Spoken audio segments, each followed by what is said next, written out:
Well, hello, this is Jeff Gaudiosi, and you're on misplacedstraws.com where music comes to life.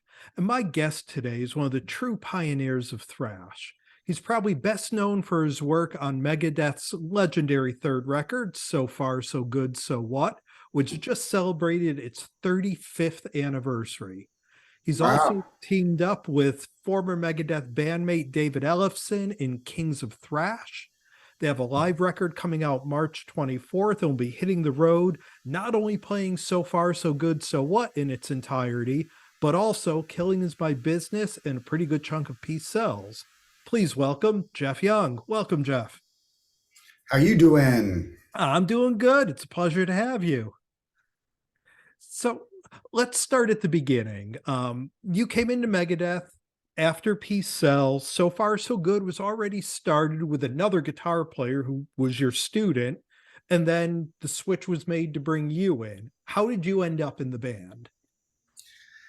Oh, it's a long sordid story, but Jay Reynolds and I, the guitarist you're Mhm. speaking about, was one of my guitar students. I don't think he ever recorded anything for the record, actually, but he did hire me for 50 bucks an hour to help him transcribe Chris Poland's solos, Mhm. which I had to do by ear at that time. There was no YouTube or instructional videos or tab of any such licks. So, of course, I was a guitar teacher at the time, just graduated GIT, Musicians Institute. So I was only too happy to oblige. Mhm. And just throughout that process, I think it was mostly David Ellefson and the drummer kind of passing through the room at the recording studio, Music Grinder down on Melrose. I'd be teaching Jay in a quiet room, and they'd walk through on the way to the studio and raise an eyebrow when they hear. I think the first thing I was writing for him was Hook and Mouth, Mhm. the solo. Uh, and I knew he liked Michael Schenker and he had a flying V, so I wanted some kind of German Teutonic kind of repetitive Randy Rhoads over the mountain kind of Flight of the Bumblebee thing. It's really hard to play. It's like to this day, even when I wasn't in Megadeth, that's a little solo flight that I would use just as a warm up or to keep my chops up. So it turned out a little trickier than I intended it. They, I think, saw him struggling to play it, and they cut out the middleman, so to speak. Rest is history. Yeah. And, one thing about it, and you kind of allude to it a little bit with that solo and Hook and Mouth, the scene was still pretty young at that time. I mean, the records were loud, they were fast, but So Far, So Good and Your Playing really brought a technical aspect to thrash that I don't really think was there before that, but has been on every record after that. What was it about your playing and who you were listening to that kind of led you to that really technical aspect and combining it with the speed and the sound? I I feel as he's my dear buddy now, Chris Poland also is pretty technical. I mean, that's why I took that gig. I think we had a mutual set of influences. Maybe some of mine were more rock influenced, but he loves all that stuff too. But sharing the influence of Alan Holsworth, Jeff Beck, and John McLaughlin Mahavishnu Orchestra, these were three bands that I feel if I had not been familiar with those bands and listened and done a lot of funny, Alan Holsworth played my town at the jazz club the night before I moved to Los Angeles to go to GIT. And I took my parents to see him just because I wanted them to see something miraculous in someone who wasn't a rocker, and so that they would realize I wasn't moving out to California to get into the sex, drugs, and rock and roll. That there's something parallel to that, virtuosic, and Alan Holsworth combining the best of rock and jazz and mashing it all up. So that I think that made a huge impression on them and me, and that was something that I carried forward with through my GIT tutelage, which was a year long, and then there's another 3 before I got that gig. But I guess it's your influences, Mhm. a lifetime thereof. I started playing viola in first grade when they came around with all the orchestral instruments. But then I was looking across the room listening to that cello and went home to my mom. I want to switch to cello. And my mom very astutely realized that she was going to end up with a first grader becoming the cartage service for said cello. She nixed that idea out of hand, and that kind of frustrated me. So I quit the violin. But a couple years later, they came around with the band instruments, and I took up the saxophone, tenor saxophone, which is a beautiful instrument I still love to this day, which I played from third grade to eighth grade. And then in the ninth grade, the baritone sax gal moved out of town, and they were stuck with no baritone sax player. So I inherited her saxophone and that role. So I had to, on the fly, learn how to read bass clef, because tenor saxophone written in bass clef or treble clef, and then the baritone and bass clef, which was a great learning experience. The whole, and you're not even aware as a kid from third to ninth grade, you're not even aware enough to really realize that all the basic rudiments, quarter notes, 16th, 32nd notes, how to play with other people in a band situation with a conductor, drill sergeant really busting your chops, so to speak. And I took music theory and all that stuff with the same a-hole of a music theory teacher that eventually told me once I started playing guitar, I was doing both instruments, and I think it was ninth grade. So I was probably doing the baritone, and right in the middle of class, he embarrassed me in front of my whole band, Jeff Young, because I got called out. I was in the talent show to do a piece. And I had just started playing guitar. I was going to do a guitar thing by myself, and then the band is in the pit between changeovers. The teacher called me out of the room. I wasn't playing hooky or asking to go to the bathroom, but the teacher called me to the stage to run my guitar parts, and the band teacher, Mr. Finkham, and his name's Mr. Freeman, but I changed it over time. Jeff Young, you're more in love with that guitar than you are with that saxophone. You don't even care about your sax. You should just give up the saxophone and go make love to that thing. Which I thought, like, that's a really inappropriate thing for a teacher of the time to say if you think about it, but let alone embarrassing you in front of all your peers and classmates. So I told him to fuck off out of hand. All right, I deserve that. Fair enough. But I did take his advice and I quit the sax and been making love to the guitar ever since. So there's that. So once I honed in on the guitar, then all the music and the guitar players that I was into at the time, the earliest on, I remember I just did an interview with another magazine. They asked me, what was the first songs you learned to play? Of course, Stairway to Heaven. So there's Jimmy Page, and that leads you in to whole Zeppelin catalog, which is very rich for a guitar player, from electric to acoustic and multi-tracking and 12-string. Tom Schultz from Boston, the other first song, More Than a Feeling, I figured out, and some of the other Boston licks. I was really into the UFO Lights Out album, and Shanker, flashback to what we were saying about the hook and mouth solos. So there, from the very beginning, and there it comes full circle. Like, I remember my buddy had the Lights Out 8-track tape, and we'd be driving around Kettering, Ohio, listening to that and loving it. So, and of course, Aerosmith. And as Frank Marino, I remember, was a big Young influence, who I still love. My another buddy had his that live Mahogany Rush album. It's pretty phenomenal to this day. Robin Trower, he was really into, because I missed Hendrix, but he kind of got me in through Marino and Trower. Then later to go back and discover Hendrix. I was a little too young at that time. And then as it progressed, and of course, Van Halen hit. And then I was in front of my turntable, and I figured out you could slow it down to 16 from 33, and it would be pretty much an octave lower, albeit sounding like you're trudging through quicksand. But I figured out, eruption and Spanish fly. I remember that took me like 4 months, dropping the needle and just trying to get each phrase one cell at a time, and I started doing that with all the artists. I remember I'd put Aerosmith one on, skip school, come home early, put on one, and I'd start with Mama Ken, I think's the first, Somebody, and all the way down to the end. And I'd put on Get Your Wings. I could play through all of that stuff. I figured it all out by ear. Ted Nugent's first album, and then Free for All, I think the second. And it just went from there as the new Guitar Heroes came out, and you can list them all. A big band that's been through my whole evolution, and you can totally hear it on the Megadeth is Gary Moore and Thin Lizzy.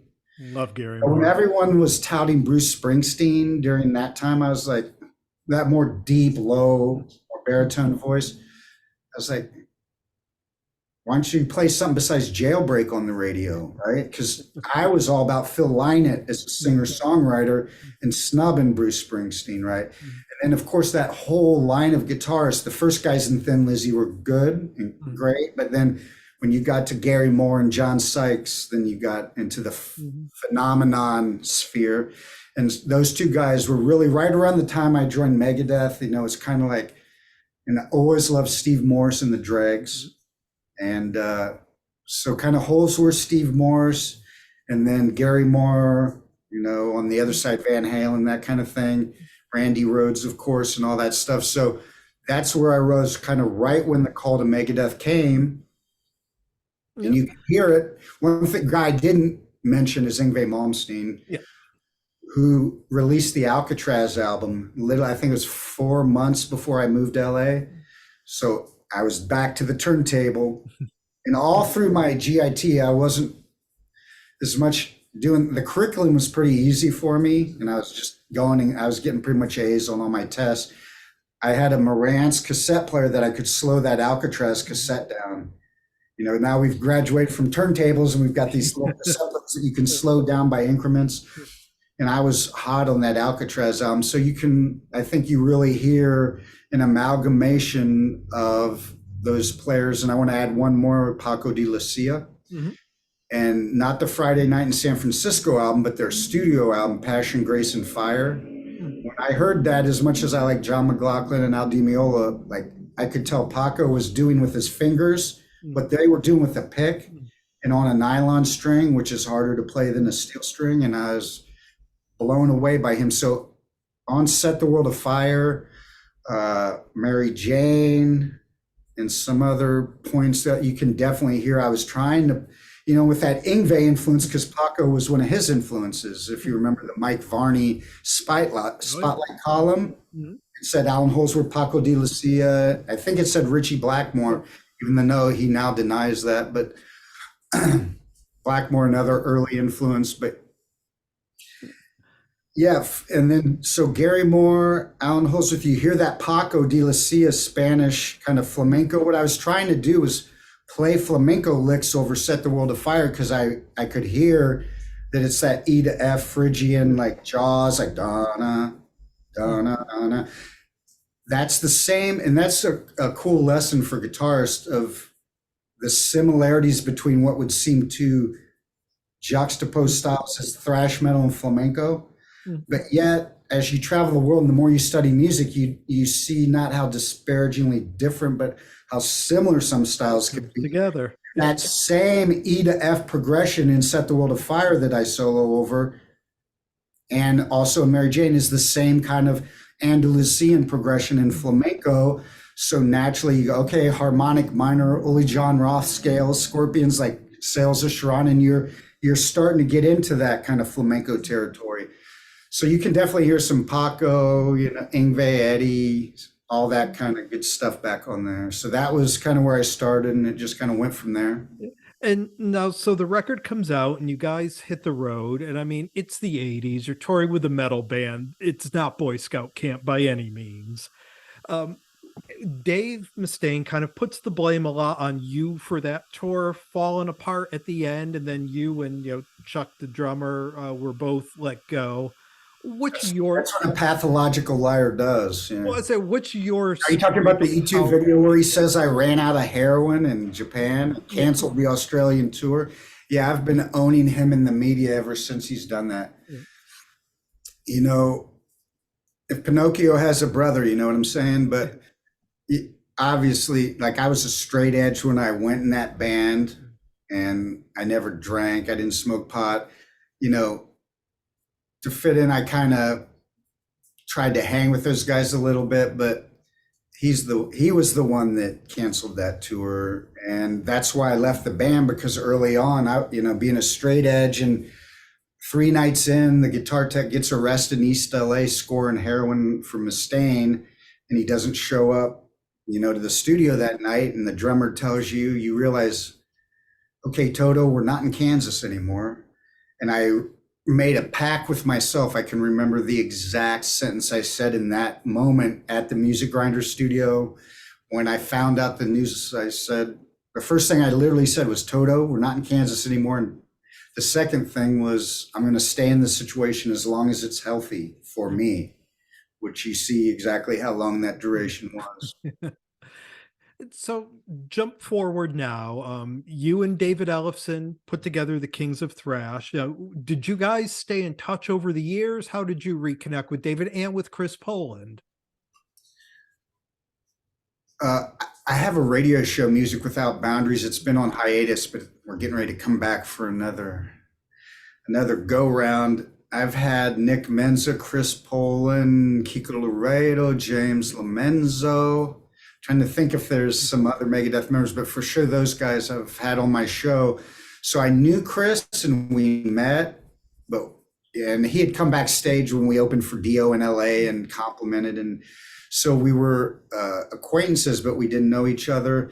And David Ellefson and I would run into each other at NAMM, maybe a year here and a year there, but never really stayed in touch with any of the guys from the band.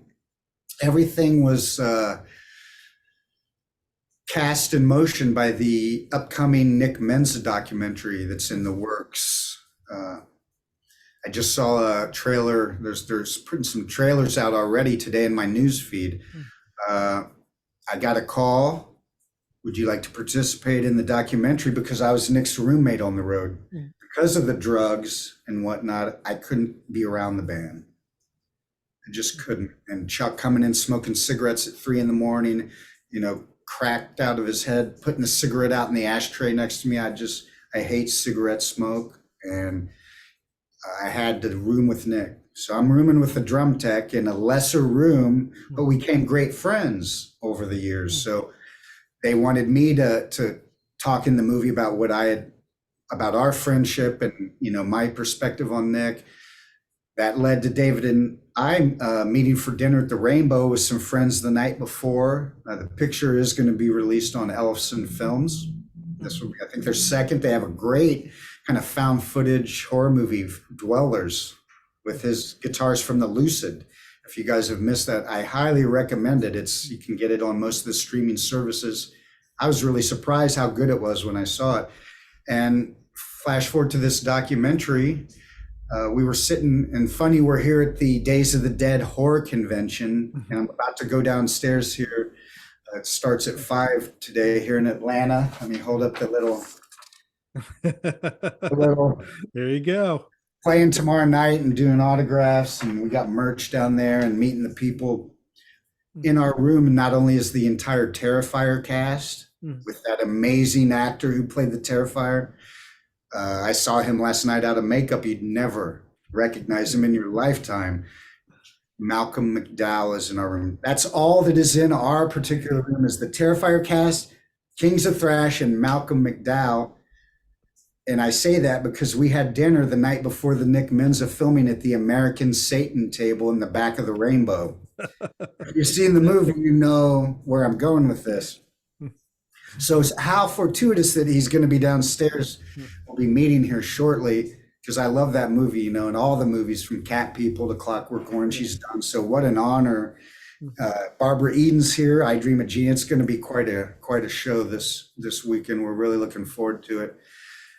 We were paying our tab, getting up to leave that night. at the Rainbow, and I reached over into Ellefson's ear, whispered a couple sweet nothings, and sang a riff or two that he and I had been demoing back in the day for what would have become Rust in Peace. Because Mustaine was wanting help on songwriting, at least that's what he was professing. So Dave and I remember demoed 2 songs. I'd long since lost the cassette tapes with those demos, but I have kind of a photographic memory. So 2 of the riffs, and I guess they're good because they've stuck with me all these years. So I reached over and I sung the riff in his ear, and he goes, "Dude, we got to get in a room and work that stuff up." So that's how this whole thing was born, not with any intent to ever play a Megadeth tune, like maybe for an encore or something. But we were, let's do it. Let's do an EP. Okay, so we started writing with his drummer from the Lucid, Mike Heller, who's out touring with Raven. I think they were just opening for Metallica. He's a great engineer. I think he engineered and produced the Lucid album. So we'd go over to his house. We had 2 writing sessions. The first were kind of with 2 song riffs that I had the skeletons for. And I went in, and we'd never written together. I mean, we never had that luxury back in the day, other than those songs before were pretty much mine, but I'd forgotten about a bunch of riffs. So let's collaborate and come up with the new bits to finish the song. It was like we were finishing each other's sentences. Here's the riff, and you go, okay, now let's do this. Okay, now let's put your other riff here. And then if we were stumped, we'd go, he'd look at me and go, what would we do here, Jeff? You know? And so out of the first writing session, we came up with a demo with guitar, bass, and a click to 2 songs. And then we met a couple months later when he was in LA, and he came in with 2 skeletons, and it was the same thing again. I'm finishing his sentences, and we got 4 songs now. The title of the first one's starting to leak out, Bridges Burned. It's going to be the first single. We've already done the drums and my first rhythm guitar and a scratch bass to 2-inch analog tape I want to have. Oh, nice. I think this is a huge point to get out there that you're going to hear us harping on in every interview. We're analog creatures. We're not made to input digital information into our systems. And just maybe that's why people don't resonate with music the way they used to back in the day. It's much more expensive to record the way we are. When I saw the price on what a 2-inch tape reel is these days, my mouth was on the floor at $400, as opposed to going in Pro Tools and cutting and pasting and all that bullshit. Me and Fred went in one take and threw the thing down. And I highly attributed to Fred, our drummer, because his drum part is beastly, you know, and he got it in one take, and I was like, oh. So, and we're lucky to be working at a fine studio in North Hollywood called LAFX, where Eddie Kramer calls home, and he's doing all the posthumous Hendrix stuff there. I highly recommend an album that no one knows by Hendrix called People, Hell, and Angels that was mixed at that studio. It's as good as almost anything he did in his lifetime.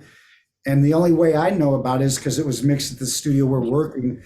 And the coolest thing about this whole thing is they got the Studer 2-inch analog machine, and their house engineer has been Eddie Kramer's protege for well near a decade. I've known about this studio. So without paying the Eddie Kramer rates, you get all the experience. All the Eddie Kramer know-how on our album, and we're doing it to 2-inch. And I mean, I'm getting goosebumps talking about it. As you see this cool shirt, I want to give a shout out to Paul Bearer Press, who I'm at the, they have the coolest horror film. For any aficionados out there, go on their website. These guys are amazing.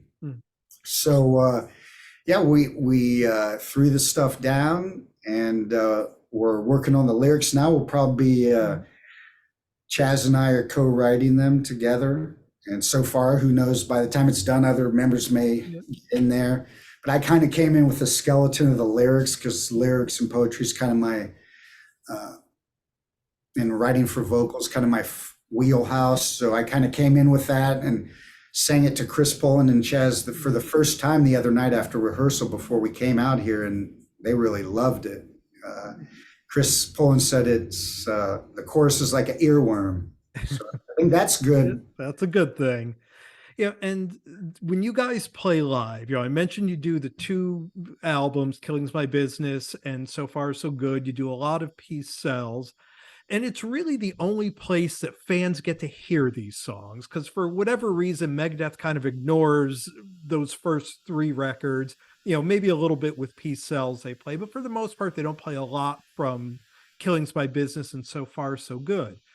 Have you gotten any feedback from that camp for playing these songs that they tend to ignore? We haven't, nor would we care Mhm. or concern ourselves with any of that. It's a win-win for all of us, including him, because on this live Best of the West, Kings of Thrash, Best of the West live at the Whiskey a Go-Go, who's getting the publishing Mhm. on every one of those tunes? Mhm. Not me or David Ellefson or any of the Kings of Thrash. So Mhm. he's making the money. To answer your question, they don't play those songs because they can't play those songs. He can't play them or sing them. I'm not being a dick. It's just a fact. He can barely play and sing the stuff that they're doing, the same 10 songs every night. But again, and I want to say a little bit as I lead up to that. So there we were writing our originals, and there's a thing happens at the Whiskey bi-weekly. Since the COVID thing, it was every week, but they cut it down. The Ultimate Jam Night. A lot of people have maybe seen past things on the music Blabbermouth and elsewhere where they cover events. I've done the Eddie Van Halen tribute to Randy Rhoads. They have different themes every 2 weeks. Well, when the whole Ukraine thing happened, I didn't play that night, but we took some friends to see it. And a band came up and did a System of a Down song, and a mosh pit broke out at the Whiskey.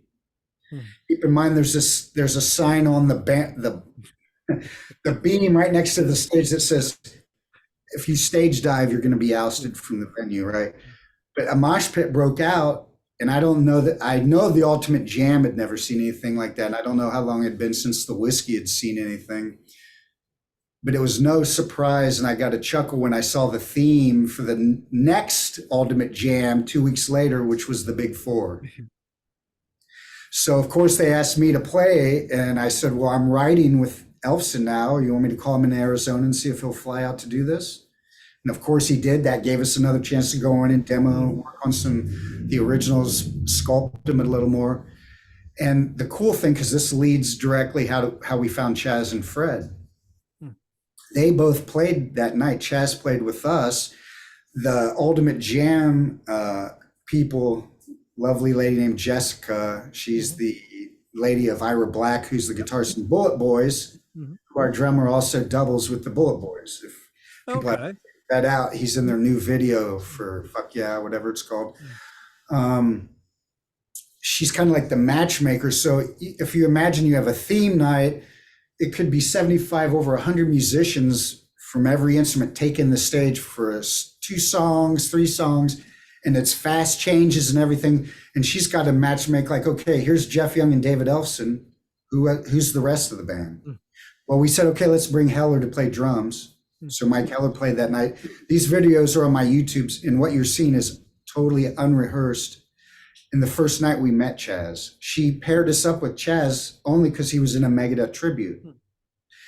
And I think he'd done a jam somewhere in San Diego with Ellefson at a book signing David did. So David kind of knew him, but we'd never heard him. We didn't know how it was going to go. We rehearsed in a hallway upstairs while the band was downstairs on stage blasting. You can hardly hear, no amps, and we're like trying to run through Mary Jane and all these difficult changes, but we went down, and as you can see from my YouTube videos, for an unrehearsed jam with songs that are pretty tricky to play, I think we did okay. My gal actually sang Mary Jane, which was really cool. Kind of blew up the internet. Got picked up by and David Ellefson's manager, now our manager of Kings of Thrash, saw it, and the booking agency, and of course that you guys got to take this on the road. So we were kind of like cornered into this. But we've been asked so many years. You can imagine David at shows just like where we are, the fans coming up, sign this, Killing Is My Business, and why aren't you guys playing this? I would love to hear some stuff from this. Or so far for him. And so he already kind of had the seed in his head. So it wasn't a big leap that, okay, while we're writing the originals, while we're recording this album, let's just go out and get tight and have fun and give the fans what they want, because it's so hard to break a new band. And if Kings of Thrash today dropped an album of 12 astounding originals, it would fall on deaf ears. Unfortunately, you're right. Yeah. They're checked out of the music industry. They're checked out of music. They're too into other distractions, as we'll say. And again, maybe it's because of what we talked about earlier with the analog versus we're going to go that distance, and we're going to that extra effort and that expense, maybe as an experiment, or maybe because we care about the fans and the listeners that much, that in our own music, that we want it to be documented in a sonically superior manner. So the whole thing is just kind of organically, magically unfolded. And Fred played some Slayer that night with other musicians, and we could have missed him and never known. But we heard the Slayer. I peeked my head out, and who's that kid behind the drums playing like that? 33-year-old kid from Peru, amazing player. So now we got two guys half our age, which is great because they bring a freshness and they're kind of in their own age. So it's cool for them. And you got the OGs on the outside, and it's a great thing because David and I have our influences that we came up with.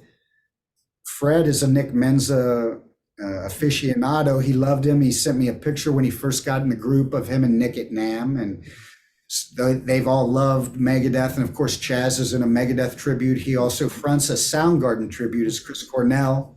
Maybe his look, you can see why.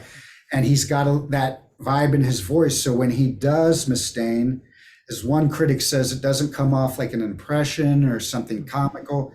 It's huskier. Yeah.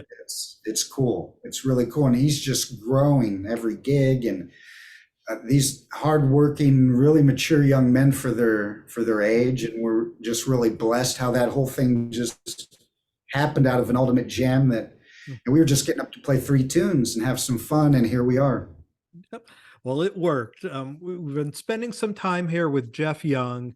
The band is Kings of Thrash. The live CD and DVD, Best of the West, comes out on March 24th. The tour kicks off in the spring. Jeff, thank you so much. Hopefully I can catch you when you come up here to the Northeast on one of these shows and we could say hello. Yeah. Just want to make one note. You can pre-order the DVD, CD. It's a DVD, double CD. And just because of the delay with vinyl, with this conversation, you knew we were going to put it out on vinyl. And that's a big part of the reason we went with Cleopatra Records. The head guy, Brian, he's the coolest. He's like, we call him the anti-Clive Davis. He looks like Tommy Bolin, right? And he's just so cool. And he's into vinyl. He's into analog, everything we're talking about. So he wants to put it on vinyl. So coming summer, you'll get it on vinyl. Double CD, Best of the West, live at the Whiskey a Go-Go. And it's on sale at the Cleopatra website today. So you can pre-order it, and it'll be out March 24th and shipping to your humble abodes around the planet. And it came out really, really good. I think people are going to be surprised for a thrash-based album, how musical it is. And there's everything in there: blues, jazz, rock, metal, classical, flamenco. All those influences come out through the night with, everything and how we've, because we kind of do the songs, we do them exact, but we also give it's like the Kings of Thrash playing it. It's how we do it. Well, again, thank you so much. Best of luck with Kings of Thrash and with the new record, and we will talk again soon. My pleasure. Thanks everybody for listening.